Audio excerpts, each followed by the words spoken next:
एक मक्खी एक घर में बहुत दिनों से रह रही थी। सोचा बहुत दिन हो गए यहाँ, अब कहीं बाहर घूमने चलो। एक हाथी को उसने देखा, उड़ती हुई उसके पास पहुंची। उसके कान के पास जाकर के कहा, हाथी, गजराज, गणेश्वर, मैं तुम्हारे पास आ गई हूं। तुम्हारे बड़े से कान को अपना घर बनाना चाहती हूं, इसके लिए तुमसे अनुमति चाहती हूं। इतना बड़ा हाथी जरा सी मक्खी की बात को कैसे सुने? उस मक्खी ने अपने मन में ही स्वीकार कर लिया कि हां, इन गणपति ने मुझे अपने कान में रहने की अनुमति प्रदान कर दी। और वो रहने लगी। एक दिन हाथी पुल की तरफ से गुजरा। मक्खी चिल्लाई, ओहो गजराज, संभल के चलना, हम दो के वजन से ये पुल टूट ना जाए। लो, जब तक पुल है मैं ऊपर ऊपर चलती हूं हवा में, मैं अपना वजन हटाए लेती हूं। सोचती है तुझ में भी हाथी से ज्यादा वजन होगा। फिर एक दिन कहा हाथी से, अच्छा मुझे बहुत दिन हो गए तुम्हारे साथ रहते, अब मैं दूसरी जगह जाना चाहती हूं। तुम्हारा धन्यवाद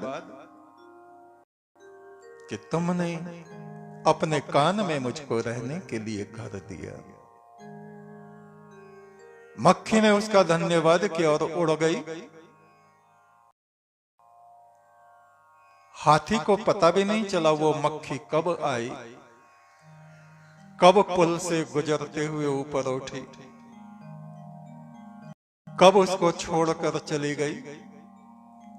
ऐसे ही इतनी विशाल ये पृथ्वी, इस पृथ्वी से भी विशाल ये ब्रह्मांड, और इसमें हमारी जीवात्मा अपने विचारों में हम इतने निमग्न हो जाते हैं, हमें पता ही नहीं चलता इस विराट सृष्टि पर मक्खी जैसी हमारी आत्मा का बल क्या वजूद है, क्या प्रभाव है। हम पृथ्वी पे रहें या सूरज पे रहें, चंद्रमा पे रहें या शनि ग्रह पे चले जाएं, क्या फर्क पड़ता है? क्या इस सृष्टि पर फर्क पड़ता है और क्या इसको रचने वाले परमात्मा पर फर्क पड़ता है? धर्म पथ ही वस्तुतः उत्तरायण मार्ग होता है, और धर्म केवल पूजा पाठ नहीं होता। जीवन में जो भी हम बोलते हैं, जो हम सोचते हैं, जो हम कार्य करते हैं, ये हमारा सोचना, ये हमारा बोलना, ये हमारा करना उचित है या नहीं? यदि उचित है तो हम उत्तरायण में हैं, और यदि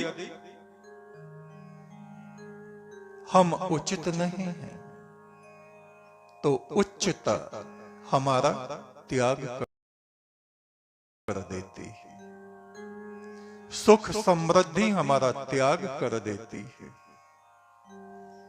ईश्वरीय ज्योति और प्रकाश हमारे भीतर मंद पड़ जाता है, बुझ जाता है।